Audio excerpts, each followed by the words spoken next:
Welcome, തൈമനാണ്. Anaesthetics video number 3. ഈ വീഡിയോയിൽ നമ്മൾ പറയുന്നത് നൈട്രസ് ഓക്സൈഡിനെ കുറിച്ചിട്ടാണ്. Nitrous oxide or laughing gas എന്നൊരു പേരും കൂടിയുണ്ട്. 1850-60 മുതൽ സംഭവം ലോകത്തുണ്ട്. സോ പ്രോപ്പർട്ടീസ് പറഞ്ഞാൽ കളറുണ്ടോ, കളർലെസ്. ഓർഡർ ഉണ്ടോ, മണമില്ല, ഓർഡർലെസ്. പൊട്ടിത്തെറിക്കുമോ, ഇല്ല. നോൺ എക്സ്പ്ലോസീവ് ആണ്. Non explosive or non inflammable എന്ന് പറയാം. ഗ്യാസ് ആണ്. ഓൾറെഡി പ്രത്യേകം പറയേണ്ട ആവശ്യമില്ല, നമ്മൾ ഗ്യാസിലാണ് പറയുക. പക്ഷെ ഓക്സിജൻ കത്തുകയാണെങ്കിൽ അതിനെ സഹായിക്കാൻ പറ്റും കേട്ടോ. സോ ഹൈ പ്രഷറിൽ നമ്മൾ ലിക്വിഡ് ആയിട്ടാണ് വയ്ക്കുക. ലിക്വിഡ് ആയിട്ട് നമ്മൾ ഏത് തരം സിലിണ്ടറിലാണ് എന്ന് ചോദിച്ചാൽ ആ സിലിണ്ടർ നമുക്ക് ബ്ലൂ കളർ സിലിണ്ടറിലാണ്. സോ ഫുൾ ബ്ലൂ കളർ സിലിണ്ടറിലാണ് ഇത് സൂക്ഷിക്കുക. ആൻഡ് പിൻ നമ്പർ നമ്മൾ ഓൾറെഡി പറഞ്ഞു 3 and 5 പിൻ നമ്പർ ആണ്. പിന്നെ നമുക്ക് മെക്കാനിസം ഓഫ് ആക്ഷൻ എങ്ങനെയാണ് ഇത് പ്രവർത്തിക്കുക എന്ന് ചോദിച്ചു കഴിഞ്ഞാൽ, ഒന്ന്, it is inhibitor of glutamate receptor ആയിട്ടുള്ള ഗ്ലൂട്ടമേറ്റിന്റെ റിസപ്റ്റർ 3 തരം ഉണ്ട്. അതിൽ NMDA റിസപ്റ്ററിന്റെ antagonist ആണ്. And this produces is anaesthetic effect. So anaesthetic effect കാരണം ഇതാണ്. 2, it can stimulate the opioid receptors. Opioid receptors mu, delta, kappa. So അതിനെ ഏതെങ്കിലുമൊക്കെ സ്റ്റിമുലേറ്റ് ചെയ്യാം. So it has got analgesic effect. Analgesic effect ഉണ്ട്. So it's a good analgesic. Analgesia produce ചെയ്യുന്ന drug ആണ്. Muscle relaxant ഉണ്ടോ എന്ന് വെച്ച് കഴിഞ്ഞാൽ no muscle relaxant. Muscle relaxant action ഇല്ല.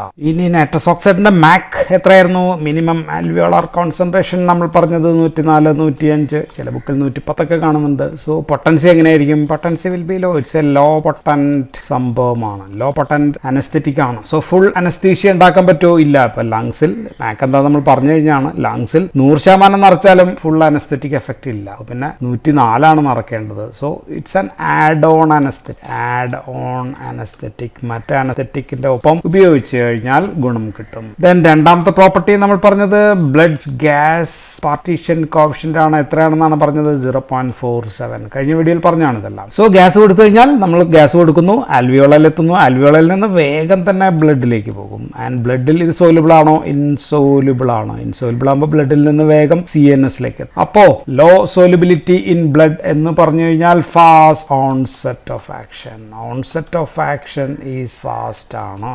അതേപോലെ തന്നെ തിരിച്ചിത് നിർത്തി കഴിഞ്ഞാൽ അപ്പോഴേ തിരിച്ചങ്ങ് കയറും. അപ്പോൾ fast recovery. So recovery is also fast. So രണ്ടും കാര്യം ഉണ്ടാവും, fast onset and fast recovery. Nitrous ഓക്സൈഡിനെ കുറിച്ച് പറയുമ്പോൾ 2 പ്രധാനപ്പെട്ട പ്രോപ്പർട്ടീസ് നമുക്ക് പറയണം.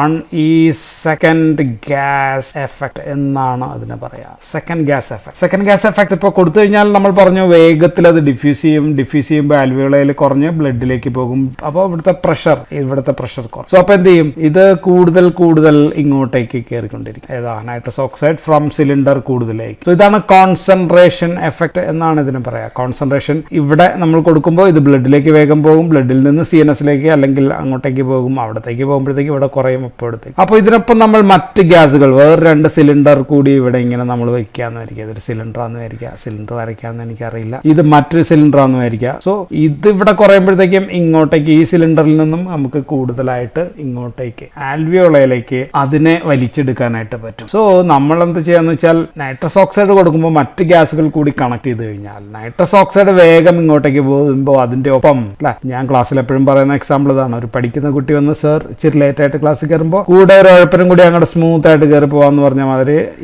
ബാക്കിയുള്ള ആൾക്കാർക്ക് കൂടി അവർക്കും ഈസി ആയിട്ട് ഇങ്ങോട്ടേക്ക് കയറി പോരാനായിട്ട് പറ്റും. സോ അതിനെയാണ് നമ്മൾ സെക്കൻഡ് ഗ്യാസ് എഫക്ട് എന്ന് പറയുക. സോ ഇതിന്റെ ഒപ്പം വെൻ നൈട്രസ് ഓക്സൈഡ് കൊടുക്കുമ്പോൾ അതിനൊപ്പം along with that other gases can also freely enter. വേഗത്തിൽ എൻ്റർ ചെയ്യാനായിട്ട് പറ്റുന്നതിനെയാണ് നമ്മൾ സെക്കൻഡ് ഗ്യാസ് എഫക്ട് എന്ന് പറയുക. അപ്പോൾ നമുക്ക് ഇത് മിക്സ് ചെയ്ത് കൊടുക്കാം. മറ്റ് ഗ്യാസുകൾ ഇതിനൊപ്പം നമുക്ക് മിക്സ് ചെയ്തെടുക്കാം. സോ ഇതിനൊപ്പം നമുക്ക് മറ്റ് ഗ്യാസ് കൂടി കൊടുത്തു കഴിഞ്ഞാൽ അവയും ബ്ലഡിലേക്ക് കടക്കും. അവിടെ നിന്ന് വേഗം ബ്രെയിനിലേക്ക് പോകും. സോ ഇതുമൂലം സെക്കൻഡ് ഗ്യാസ് എഫക്ട് മൂലം this drug can be used as A carrier. So carrier gas ആയിട്ടാണ് നമ്മൾ സാധാരണ ഇത് ഉപയോഗിക്കുന്നത്. ഇതാണ് ഒരു പ്രോപ്പർട്ടി. രണ്ടാമത്തെ പ്രധാനപ്പെട്ട പ്രോപ്പർട്ടി എന്ന് പറയുന്നത് ദാറ്റ് ഈസ് ഡിഫ്യൂഷൻ ഹൈപ്പോക്സിയ ആണ്. ഡിഫ്യൂഷൻ ഹൈപ്പോക്സിയ ഉണ്ടാക്കാം. എന്താണ് ഹൈപ്പോക്സിയ? നമുക്കറിയാം ഓക്സിജൻ കുറവാണ്. സോ നൈട്രസ് ഓക്സൈഡ് ഇപ്പോൾ ഇത് വീണ്ടും ഞാൻ ലങ്സ് വരയ്ക്കാം. നൈട്രസ് ഇത് ബ്ലഡ് ആണ്. നൈട്രസ് ഓക്സൈഡ് ഇങ്ങനെ കൊടുത്തുകൊണ്ടിരിക്കുകയാണ്. സിലിണ്ടറിലൂടെ ഇങ്ങനെ കൊടുത്തുകൊണ്ടിരിക്കുകയാണ്. സിലിണ്ടർ കൊടുത്തുകൊണ്ടിരിക്കുന്നു. ഇത് പെട്ടെന്ന് നമ്മൾ നിർത്തുകയെന്ന് വിചാരിക്കാം. പെട്ടെന്ന് നിർത്തുമ്പോൾ എന്ത് പറ്റും? ഇതേ കയറിയ പോലെ തന്നെ ഇവിടെ നിന്ന് ഇങ്ങോട്ടേക്ക് ബ്ലഡിലേക്ക്, ബ്ലഡിൽ നിന്ന് നേരെ ഇങ്ങോട്ടേക്ക്. So lungs will become filled with nitrous oxide. ലങ്സിൽ നൈട്രസ് ഓക്സൈഡ് ഫില്ലാകും. Rapidly diffuse back into the lungs back. Okay, so ലങ്സിൽ നിറയെ നൈട്രസ് ഓക്സൈഡ് ആകുമ്പോൾ അപ്പോൾ ഓക്സിജൻ അവിടെ കുറയും. ഓക്സിജൻ കുറയുമ്പോൾ രോഗിക്ക് ചെറുതായിട്ട് ശ്വാസം മുട്ടലുണ്ടാകും. സോ ഇതാണ് നമ്മൾ ഡിഫ്യൂഷൻ ഹൈപ്പോക്സിയ എന്ന് പറയാം. അപ്പോൾ ഇത് തടയാനായിട്ട് എന്ത് ചെയ്യണം? തടയാനായിട്ട് നിർത്തുന്നതിന് മുമ്പേ കുറച്ച് കൂടുതൽ ഓക്സിജന്റെ എമൗണ്ട് കൂടുതലാക്കി കൊടുത്തുകൊണ്ടിരിക്കുക.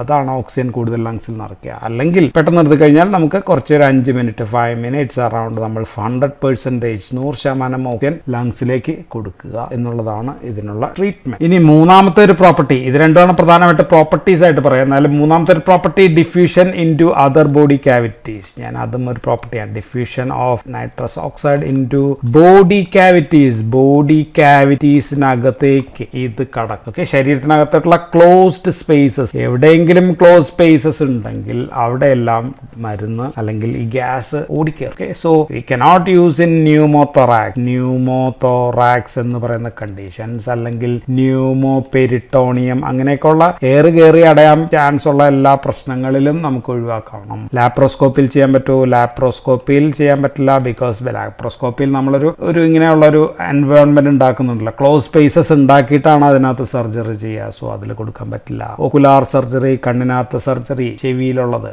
മിഡിൽ ഇയറോ അവിടേക്കുള്ള സർജറി, അവിടെ എല്ലാം എയർ വന്നടിയാനുള്ള ചാൻസ് ഉണ്ട്, ഒഴിവാക്കണം. എയർ എംബോളിസം ഉണ്ടാകും. സോ ക്ലോസ് സ്പേസസ് എല്ലാം ഒഴിവാക്കും. ദെൻ ബ്രെയിനകത്ത് കയറിയിട്ട് ഇൻട്രാ ക്രേനിയൽ പ്രഷർ കുറച്ച് വർദ്ധിപ്പിക്കാം. ദിസ് ക്യാൻ ഇൻക്രീസ്, ഭയങ്കരമായിട്ടൊന്നുമല്ല എങ്കിലും this can increase the intra cranial pressure. ഇനി ഫാർമക്കോളജിയാണ് നമ്മൾ പറയാം. അപ്പോൾ pharmacological actions on other systems എന്ന് നോക്കിക്കഴിഞ്ഞാൽ ഇൻ CVS കാർഡിയോവാസ്കുലർ സിസ്റ്റത്തിൽ ഇത് സംഭവിക്കാന്ന് വെച്ചാൽ can stimulate the sympathetic nervous സിസ്റ്റത്തെ സ്റ്റിമുലേറ്റ് ചെയ്യാൻ പറ്റും. പക്ഷേ ഹൃദയത്തിൽ ഡയറക്റ്റ് മയോകാർഡിയൽ ഡിപ്രസന്റ് ആക്ഷൻ ആണ്. It can increase the coronary blood flow. So ഇങ്ങനെയൊക്കെയുള്ള ഒരു ജാതി എഫക്റ്റുകളാണ്. പക്ഷേ ഇതൊന്നും വലിയ കാര്യമായിട്ടുള്ള സീരിയസ് എഫക്റ്റ് ഒന്നും കാർഡിയോവാസ്കുലർ സിസ്റ്റത്തിൽ ഇല്ല. ദെൻ റെസ്പിറേഷനിലാണെങ്കിൽ ഇൻക്രീസ്ഡ് റെസ്പിറേറ്ററി റേറ്റ് കൂട്ടാം and inhibit hypoxic drive. Hypoxia ഉണ്ടാകുന്ന അതുമൂലം ശ്വാസഗതി കൂടുകയാണെങ്കിൽ അതിനെ തടയുകയും ചെയ്യാം. ദെൻ മസിൽ റിലാക്സേഷൻ ഇല്ല എന്ന് പറഞ്ഞു ഞാൻ ഓൾറെഡി, അപ്പൊ പിന്നെ അത് വേണ്ട. ഇനി മലിഗ്നന്റ് ഹൈപ്പർതെർമിയ ഉണ്ടാക്കുമോ എന്ന് ചോദിച്ചു കഴിഞ്ഞാൽ നോ, അതുമായിട്ട് ബന്ധമൊന്നുമില്ല. ചെറുതായിട്ട് post operative nausea and vomiting ചെറുതായിട്ട് ഇൻക്രീസ് ചെയ്യാം. മറ്റൊരു എഫക്ട്, ഇത് ഫിസിയോളജി ആയിട്ട് ബന്ധമൊന്നുമില്ല, പക്ഷെ that's about it can deplete the ozone layer. Ozone layer depleter ആണ് നൈട്രസ് ഓക്സൈഡ് എന്ന് പറയുന്നത്. So greenhouse effect. So ദീർഘനാൾ ഇത് തുടർച്ചയായിട്ട് ഈ നമ്മൾ മനുഷ്യരാശി ഇത് ഉപയോഗിക്കുന്നത് നോട്ട് ആൻ എൻവയോൺമെന്റൽ ഫ്രണ്ട്ലി കാര്യമല്ല. അപ്പൊ ഇത് എന്തായാലും മാറ്റേണ്ടി വരും. ഇനി മെറ്റബോളിസം ഉണ്ടോ? ഇല്ല, വളരെ കുറവാണ്. 0.004% മാത്രമാണ് മെറ്റബോളിസം. അപ്പൊ ഇതിന്റെ കൂടെ അഡ്വേഴ്സ് എഫക്ട് കൂടി പറയാം. അഡ്വേഴ്സ് എഫക്ട് എന്തൊക്കെയാണ്? ഒന്ന്, ബോഡി ക്യാവിറ്റീസിൽ, ബോഡി ക്യാവിറ്റി ഞാൻ വീണ്ടും റിപ്പീറ്റ് ചെയ്യുന്നില്ല, ബോഡി ക്യാവിറ്റീസിലൊക്കെ നിറയും, ഇൻട്രാക്രേനിയൽ പ്രഷറൊക്കെ കൂടും. ഇനി അതാണ് ഒന്ന്. രണ്ടാമത്തെ, സ്ഥിരം ഉപയോഗിച്ച് കഴിഞ്ഞാൽ, തുടർച്ചയായിട്ട് ഉപയോഗിച്ച് കഴിഞ്ഞാൽ ബോൺ മാരോ ഡിപ്രഷൻ ഉണ്ടാക്കാം. ചെറുതായിട്ട് ബോൺ മാരോ ഡിപ്രഷൻ 4 ദിവസത്തിലൊക്കെ കൂടുതൽ ഉപയോഗിച്ച് കഴിഞ്ഞാൽ ഗ്രാനുലോസൈറ്റോസിസ് വരെ ഉണ്ടാക്കാം എന്നാണ് പറയാം. ആൻഡ് ഇതിനേക്കാൾ വേഗത്തിൽ ഉണ്ടാകുന്ന ഒരു പ്രശ്നം vitamin B12. Vitamin B12 inactivity. So it reacts with cobalt. Vitamin B12 cobalt ഉണ്ട്. ഈ കോബാൾട്ടുമായിട്ട് ഇന്ററാക്ട് ചെയ്യുന്നു. സോ ഹോമോസിസിനെ മെത്തിയോണിൻ ആയിട്ട് കൺവേർട്ട് ചെയ്യാൻ നമുക്ക് എന്ത് വേണം? വൈറ്റമിൻ B12 അതിന്റെ പ്രസൻസ് ആവശ്യമാണ്. സോ ഇത് നടക്കില്ല. അപ്പോൾ ഹോമോസിസിനൂറിയ എന്ന് പറയുന്ന അസുഖത്തിൽ ഹോമോസിസ്റ്റിൻ കൂടുന്ന അവസ്ഥയിൽ it should not be use, ഉപയോഗിക്കാൻ പാടില്ല. Then B12 കുറയ്ക്കുന്നതുകൊണ്ട് vitamin B12 deficiency ഉണ്ടാക്കാം. അതുമായിട്ട് ബന്ധപ്പെട്ടുള്ള പെരിഫറൽ ന്യൂറോപ്പതി ഉണ്ടാക്കാം. സ്പൈനൽ കോഡ് ഡീജനറേഷൻ ഉണ്ടാക്കാം. ദെൻ മെഗാലോബ്ലാസ്റ്റിക് അനീമിയ ഉണ്ടാക്കാം. ദെൻ അതർ സൈഡ് എഫക്ട്സ് ഉള്ളത് മിത്തോഗ്ലോബിനീമിയ എന്ന് പറഞ്ഞ പ്രശ്നം ഉണ്ടാക്കാം. Ozone depleting